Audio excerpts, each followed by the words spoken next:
Hello again. At this point you have tested the waters of residing inside a wonderland. You have waded in past your knees, and I hope you found the waters inviting. Now we will dive deeply into our wonderlands until we are totally submerged.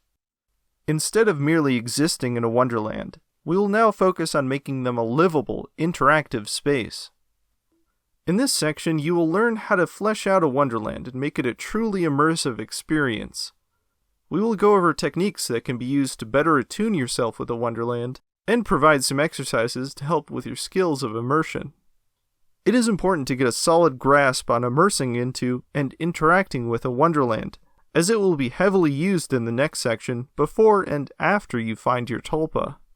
Your wonderland will be the basis for the most meaningful interactions you have with your Tulpa, and it will serve as the backdrop for the initial formation process of the proto-Tulpa.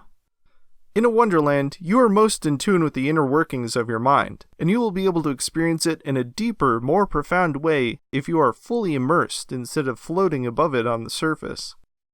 It may seem a bit arbitrary and boring right now, but it will soon make sense. For now, take pride in the fact that you are gaining another crucial skill as you take another step forward on your journey to mastering Tulpamancy. One of the first things to consider when delving deep into the wonderland is how we will choose to ground ourselves inside of it. To truly immerse into a wonderland, many Tulpamancers use what is commonly referred to as a mind form. A mind form is simply the form you take within a wonderland or mental area. It can be a copy of your own physical body, or it can be a different form that you find easy to associate with. It is essentially a placeholder body in the wonderland that is tied to your mental senses. Associating with a mind form allows a Tulpamancer to experience the wonderland deeply.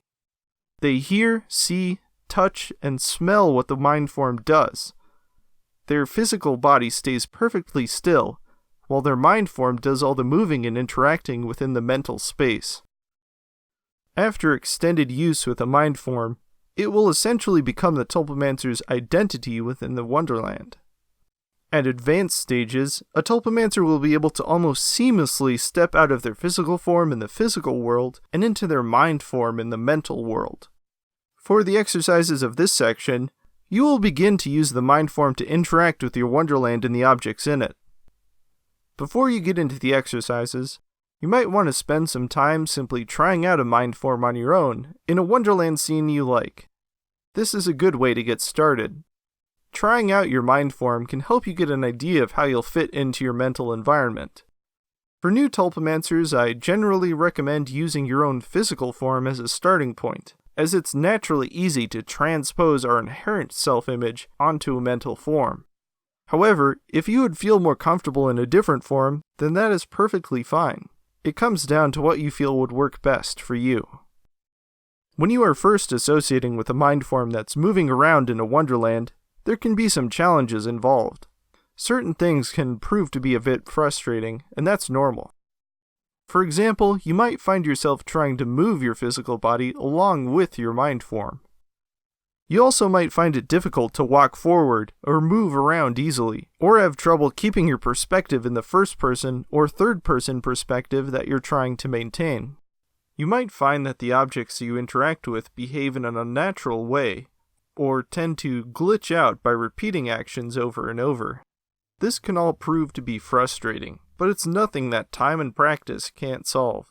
Steel yourself with resolve, and we'll go over some common ways to help with these frustrations. First, before jumping into a wonderland, you can always take some time to use meditation to dissociate from your physical body. By disassociate, I mean letting go of the awareness and sensation of your physical body as much as possible. This allows you to feel your mind form better and move with more freedom. Meditating to dissociate from your body starts off by simply relaxing into a comfortable meditation position and making sure your body is at ease and relaxed. If you have aches or pains, if you feel tired or jittery, if you feel hungry or thirsty, take care of your physical needs before you start. After you feel centered in your thoughts, start to let go of the feeling you have of your body starting from the ground up. First, try to gradually lose the feeling of your toes. let this numbness spread gradually up your feet, and then up your legs. Then, dissociate further by letting the feeling rise up your chest and coat your hands and your arms. Then, dissociate further by letting the feeling rise up your chest and coat your arms and your hands. Lastly, let the feeling rise up to the top of your neck and then over your head. Eventually, you will have the sensation of being just a point in space, floating and not connected to anything. Once you are at this point, you can gradually associate with your mind form in your wonderland, again starting from the ground up. Start to feel your mind form's toes as they exist in the wonderland. Start to feel your feet and the weight that they carry. Start to feel your legs and arms and so on. Eventually you will feel a strengthened connection to your form as it exists in the wonderland. From here you can attempt to move and interact as you please. Second, once you are in the wonderland and trying to move your mind form, you might find it a bit disorienting or difficult. Some are naturally gifted at moving around in their wonderland in a mind form, but for others it can be challenging just to walk forward a few feet. If this is the case for you, then fret not. Human brains are very particular when it comes to keeping track of an environment moving around them. It's why so many people have trouble with motion sickness in virtual reality games and 3D movies. The mind can be easily overwhelmed with all the movement happening at once and trying to figure out the body's position in the world as it changes. However, it's possible to get around this by linking two Wonderland scenes together. For example, let's suppose that you have a Wonderland scene inside of a large mountainside cabin. Inside the cabin is a spacious living room with vaulted ceilings, a balcony, a couch, a fireplace, and a huge window looking out over a vista of the mountains. You typically see the inside of the cabin from the center of the living room, right next to the couch. However, you want to be able to move to the window, several feet away. So essentially there are 2 points in the Wonderland where you want to be able to view things from a stationary position. We can break this down into 2 very similar Wonderland scenes. The first scene is by the couch, and the second scene is by the window, looking out over the mountains. You would start by viewing both scenes separately, getting used to oralizing them and visualizing them. Then, you should be able to switch between them, like teleporting from one position to another. Once this is doable, you can start adding in-between frames as you transition from one place to another. These will be just 1 or 2 frames of positions between the 2 places seen by you. It's kind of like adding in-between frames in an animation. Eventually, you will be able to start adding more frames in between, and slowing down the transition, so it feels more like you're walking from one place to another. With a few stationary points and transitions between them, a Wonderland can be made to be very livable and comfortable to be in. It's also easy to expand on this for better freedom of movement once you get used to moving between 2 points. Third, there are cases when the Wonderland simply doesn't want to cooperate with you. You might perform actions that you didn't want to, such as tripping on something or knocking something over. Sometimes objects may behave in an unexpected way, such as rotating endlessly or morphing into another object. Even more frustrating, there can be times when the actions repeat themselves over and over, rejecting any attempt to put a stop to them. Now, it's easy to react with frustration and anger when things happen like this, but doing so does not help you. Getting riled up will just draw more of your attention towards the unwanted action or behavior.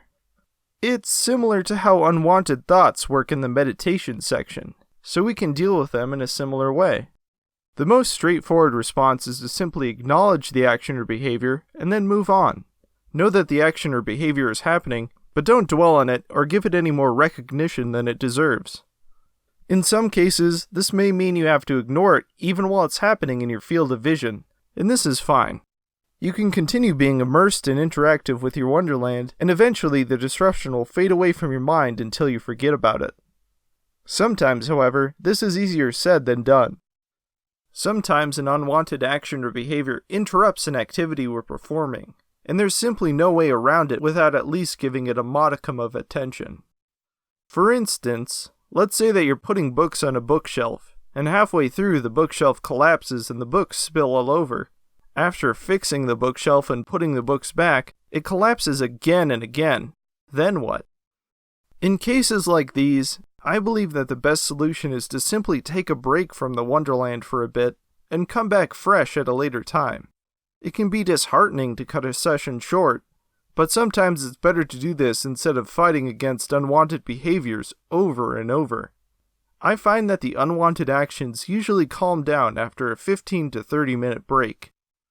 Another option is to simply abandon the task and start another one.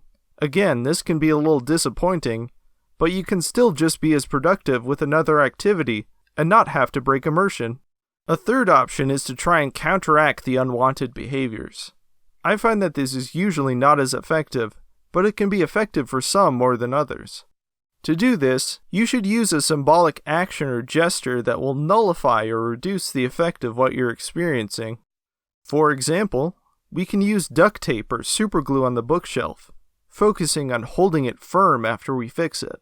We could also put it in a time stasis bubble, where it will stay in suspended animation until we come back to it.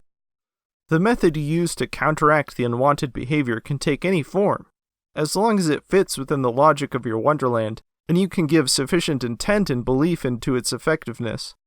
You can also get pretty creative with your solutions, which is a bit fun. With that, let's get into the exercises. The goal for this chapter is to be engaged in an immersive activity for at least 15 minutes, with no major interruptions.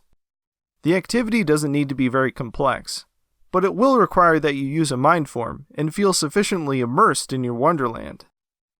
You should try your very best to achieve a state where you are more associated with your mind form than your physical body. The best way to accomplish this is to find an activity that draws you in and feels engaging. Like all sections, the exercises here are intended to be suggestions, and experimenting to find your own is encouraged. Don't be afraid to reuse things you've practiced in the past to help you out here, even if it means going back and reviewing previous sections. This is the last section before we move on to finding your Tulpa, so really dedicate yourself, and give it your all. Exercise 1. Let music guide you. Get some headphones and something you can play music on. Pick out some music that you think would fit well with a Wonderland area you have picked out, or simply pick out some music you like listening to. Put in the headphones and start the music. Immerse yourself into a Wonderland scene of your choice. Gradually let the music influence the look and feel of the Wonderland. Allow the Wonderland to change to fit the music like a music video. It can be small, like changing the lighting, camera perspectives, the weather, or the color tone of the entire thing. Or it can be big and bold, changing the entire Wonderland and how it's laid out. Let yourself be enveloped in the music. Don't judge or overthink. Just open yourself up and let things flow. Exercise 2. Build something. Think of something you'd enjoy putting together, such as a house, a fence, a car, a model airplane, a piece of art, a skateboard ramp, a computer setup, a piece of clothing, a robotic arm, a metal tower, etc. Anything you can think of. Get comfortable and immerse yourself into a Wonderland scene where you can build it. Visualize the basic materials and tools you will need. If you'd like to gather what you need from around your Wonderland, then that's even better. Think of a plan for how you want to build your selected thing. Then, get to work building. Try to visualize and oralize yourself performing every step in the process in the best detail you can muster. Try to savor the actions you're performing, even if they're repetitive. Take pride in doing a good job. Keep working until you finish the construction. Afterwards, take a step back and admire your work. Exercise 3. Wander. Think of a Wonderland scene that you'd like to explore around in. If none of the ones you've been in strike your fancy, look online for pictures of new places to explore. Settle down and immerse yourself into the Wonderland you've selected. Stand up and take a look around. Get a good feel for your immediate surroundings. Next, pick a direction that looks interesting and just start walking. As you go to places you have not yet visualized, Try to let your mind fill in the blanks automatically. Don't stress over making things look perfect. Let the world expand with you naturally. Savor the process of exploring. Don't simply jump to your next destination. Enjoy the simple pleasures of strolling along. If you see something you find interesting, look into it further. Stop to admire your surroundings. Exercise 4. Run an obstacle course. Choose a wonderland that's outside, or preferably one that has a lot of open space. Get into a meditative state and immerse yourself into the chosen wonderland. Choose a starting point and an end point in the terrain you want to cover. Start visualizing obstacles between the start point and the finish. You can use obstacles that you've seen in movies, television shows, video games, or anything else. If you want to pull from real experiences of obstacles or playgrounds you've been to, then that's perfectly fine as well. As you build the obstacles, think about the general path you will take through them and how they will connect. It's better to lean towards straightforward obstacles rather than wild and outlandish ones, but build it in your own way. Once you're done, move to the starting point and try running the obstacle course. With every obstacle you encounter, visualize, oralize, and feel your mind form overcoming it. Embrace the actions you perform while surmounting an obstacle, even if it feels difficult to imagine. Get to the finish line without giving up. When you're done, think over the course and how you ran it. Try changing things and running it again.